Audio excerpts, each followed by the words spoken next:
Good morning. Happy Labor Day to coming from somebody on furlough. so, anyways, happy Monday. Welcome to this week's edition of Monday's Messages. So, I'm going to start off this week with a story.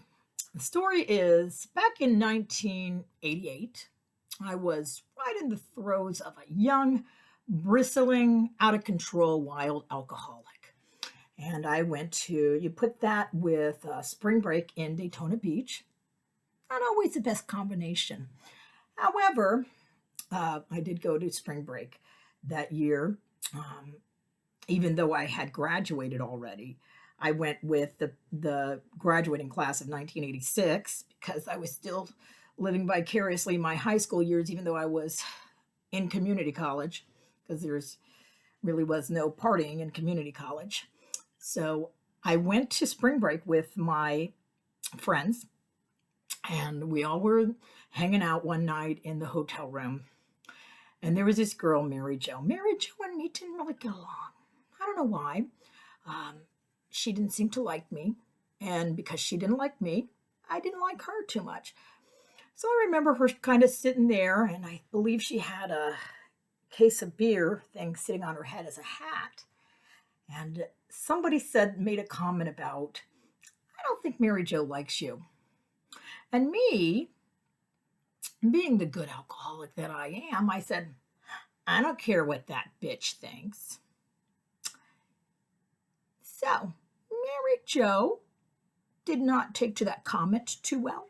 She came up to me, she said, what'd you say? What'd you say? She was in my face. So I made the unwise choice of saying, I said, bitch. And then it was on. Next thing I know, Mary Jo was throwing punches at me. Now, let me just say, Mary Jo is not the person you want to start a fight with under any terms. I've seen men run from Mary Jo. She's a tough broad. So I thought, I could have. So suddenly I feel like I'm like this big, the alcohol in me. And here's me. I'm fighting like this. Mary Jo's like, she's let me have it. And then people, of course, the guys pull in. I was like, and I'm sitting there in the heat of battle here, and I'm waiting. I was like, when is somebody going to break this up? And that's what I'm thinking. I was like, shouldn't somebody be breaking this up about now? Because I'm getting beat up here. This is not working out very well for me. So eventually, some guys came in and pulled us apart. And of course I was like, let me at her. And she was, ready to like charge at me. And I was like, okay, well, lesson learned. You are, you're a lover, not a fighter. And it wasn't really smart to try and start a fight with Mary Jo, who can beat your ass. And I ended up with like a big, huge black eye right in the heart of spring break. And I remember running down the beach through the rest of spring break, yo, Adrien, yo, Adrien. I embraced the black eye. But I learned my lesson. That, yeah, I am not a lover. I am not a fighter. I'm a lover. I really do not like to fight. I can't fight, even if I wanted to fight. I don't know how. It's just not in me. It's not who I am. And anybody who knows me knows that's the case. However, every now and then I do try to see if I can fight. Just recently, this ties into something that happened this week. So this week, I decided that I was going to post on Facebook a post. And I knew the post had the potential to possibly be a little inflammatory because it included the word Trump in it. And anytime you include the word Trump in a post, you kind of open yourself up a little bit. And I knew, I was like, okay, but the reason I posted, actually, I was thinking about it as a public service announcement. I want to educate the public on what would happen if you decided to vote twice. So the majority, it's kind of funny because it's like 70% of my friends took to the post, 30% made it known that they were Trump supporters. And I wanted to make sure to like, okay, stay away from the personal attacks. Don't jump into the personal attacks on this. Just keep your side of the street clean. Remember, the point of the post is just to let people know if you try to vote twice, it's a felony and you'll get in trouble. And so I was doing pretty good. Now, in in a 12-step program, they teach you that nothing pays off like restraint of pen and tongue. And they should have also added on that. I'm sure they would have added on that had it been around at the time: pen, tongue, and social media post. Because suddenly I'm in there and I'm trying to kind of just keep the state of the facts, keep to the facts, keep to the facts, stay away from personal attacks, just keep to the facts, get them out there. And my neighbor, who's a friend of mine, and I really do love her dearly. We have totally different ideologies, and we know that, but we're still friends. And she had posted something, and I know we're on different ideologies, and I knew it had the potential to kind of get to me. I was like, no, be careful, just reply and keep your side of the street clean. So my first reply was, I felt okay. And then she immediately replied, and suddenly everything I knew, suddenly it was like the Mary Jo moment again. It was like it was on. I was on. The blood starts going. I was like, okay. I start posting, and and then the post, they didn't even. I was posting out of just like it was just coming out, and as I was going, as we're doing this back and forth on these posts, I'm trying to not engage too much in the personal attacks, but next thing I know, I am doing it. I'm throwing out personal attacks, and it's totally not what I wanted to do or who I want to be. And after I posted it, and I was sitting there in the heart of making dinner at the time, and I remember thinking, I was like waiting for the reply, and I was like, wait a second, you're being crazy right now, Kelly. You are being nuts. You cannot afford to do this. You need to stop right now. You need to clean up your side of the street, and you need to walk with love, because you're just as bad as the problem that exists today. You're adding to the problem. You're not adding to the solution by what you're doing here. At this point, I felt in my mind it had turned sour, and I genuinely did feel bad, and I genuinely did feel ashamed of myself, and I just had to stop it. I had to clean up my side of the street, so I had to make it. If you're in a 12-step program, they teach you in step 10, continue to take personal inventory. When we were wrong, promptly admitted it. And so I had to, like, on the spot, just cut it. Because I saw me going down that path, down that rabbit hole, and I knew it was not going to be, it was just getting bad for me. And I was feeling icky inside, and I didn't like that. And I didn't like how I was treating my neighbor. And so I immediately, apologized, said I got to stop, and I tried to send love. And then immediately I got on the phone and called my sponsor to tell on myself. And the first words out of my sponsor's mouth were, "Oh, honey, did you go in? Were you in any parking lots recently?" Because if you watch a few if you've been following the Monday messages, you've seen this hasn't happened. This isn't the first time this has happened where I've let the crazy loose. That happened at the Columbia Zoo parking lot, which is a few Monday messages back. So if you want to go back and see that one, you can hear the whole story. I'm not going to go into it now, but yeah. So I told on myself, and then I walked around with an emotional black eye for the rest of the week, and I thought about, I was like, okay, what's my part in this whole thing?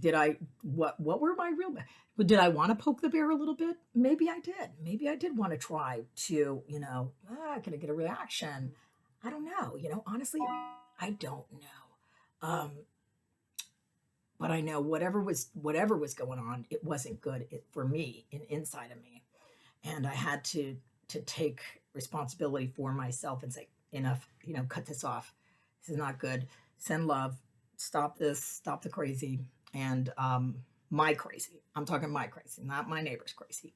Um, and I'm not even calling my neighbor crazy. I'm just saying I'm crazy. So I have to take responsibility for my actions. And really, it's kind of about at this point, living and let live. Live and let live today is what I have to really be mindful of. Everybody's kind of made up their mind, I think. Everybody's kind of where they are. We see things, we're looking at the same thing, but we see two totally different things. And no matter what you say to me, you're never going to convince me otherwise. And no matter what I say to them, I'm not going to convince them otherwise. So why make yourself crazy? So here's my husband again making another appearance on my Monday message. Okay, see you later. He's becoming like the crazy neighbor that stops by in the Monday messages. Oh, and then get this. So God was giving me little messages all week long to remind me, and he like on the next morning I woke up and there was something, I don't even know what the heck was going on with my eye, but something was going on in my eye, and immediately thought in my head popped, take a look at the plank in your eye before you check out the speck in somebody else's. And I'm like, oh, God, put a freaking plank in my eye. I get the message. Now give me some eye drops, spiritual eye drops. And then we're going to virtual mass on Sunday, and of course the reading is about, and the ultimate commandment is love thy neighbor as thyself. And I was like, okay, you couldn't be more obvious than that. So I had to think about the amends that I'm going to make to my neighbor. And I said, okay, well, really, I could call her up and make the amends in person. However, I believe this will spark more. I believe I have the potential to go down that path again. And I don't even want to try to, I don't want to go down there. So I've made my amends to her on the post. I love her. And I'm just going to leave it at that. And then my living amends at this point, because sometimes amending is more than saying you're sorry. It's amending your behavior. So my amending of my behavior is I'm going to limit I'm going to watch my Facebook. I'm going to try and take time off from Facebook this week. Of course, I'm going to post my Monday message and kind of follow my Monday messages and stuff like that. But I want to stay on my positive post and stick with positivity and not get pulled into the crazy, angry, the things that spark my character defects to just flare up and go nuts and show themselves. Because I don't want that spiritual black eye today like I had back then. So, yo, Adrien, don't post on Facebook today. So I'm going to end with this reading. This is actually, it comes from the Big Book of Alcoholics Anonymous. It's in a story called Acceptance Was the Answer. And this anybody in recovery who's involved in a 12-step program would be familiar with this particular passage. But if you're not, I think it's good for everybody to hear. So it's on page 417 of the Big Book of Alcoholics Anonymous. And it says, and acceptance is the answer to all my problems today. When I am disturbed, it is because I find some person, place, thing, or situation, some fact of my life unacceptable to me. And I can find no serenity until I accept that person, place, thing, or situation as being exactly the way it is supposed to be at this moment. Nothing, absolutely nothing, happens in God's world by mistake. Until I could accept my alcoholism, I could not stay sober. Unless I accept life completely on life's terms, I cannot be happy. I need to concentrate not so much on what needs to be changed in the world as on what needs to be changed in me and my attitudes. Shakespeare said, all the world's a stage and all the men and women merely players. He forgot to mention that I was the chief critic. I was always able to see the flaw in every person, every situation, and I was always glad to point it out because I knew you wanted perfection just as I did. AA and acceptance have taught me that there's a bit of good in the worst of us and a bit of bad in the best of us, that we are all children of God and we each have a right to be here. When I complain about me or about you, I am complaining about God's handiwork. I am saying that I know better than God. For years, I was sure the worst thing that could happen to a nice guy like me was that I would turn out to be an alcoholic. Today, I find it's the best thing that's ever happened to me. This proves I don't know what's good for me. And if I don't know what's good for me, then I don't know what's good or bad for you or anyone. So I'm better off if I don't give advice, don't figure out I know what's best, and just accept life on life's terms as it is today, especially my own life as it actually is. Before AA, I judged myself by my intentions, while the world was judging me by my actions. So my message of hope this week is, if you screw up, it's okay. We all do. We all do.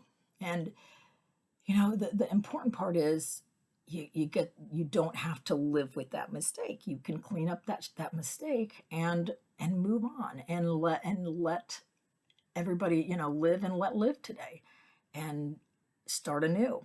And that's what I'm doing. I'm starting anew, cleaned up my side of the street, made my amends, and I can walk free today, knowing that I'm walking with God and in the spiritual solution rather than the toxic crazy that these times can easily pull out of me. So with that, have a wonderful week. If you're enjoying these, please subscribe. Let's keep in touch. And I look forward to hearing maybe some of your thoughts on this as well. Remember, we're not saints. We are not saints. We don't do this perfect. If we were, the only person who's ever done anything perfect on the planet, last I checked, was Jesus. So I don't play God today. I let God work his miracles in me and my fellows, and I'm going to be just fine. It's as long as I stay out of his way and I don't judge. All right. Have a wonderful week. I'll see you next week. Bye.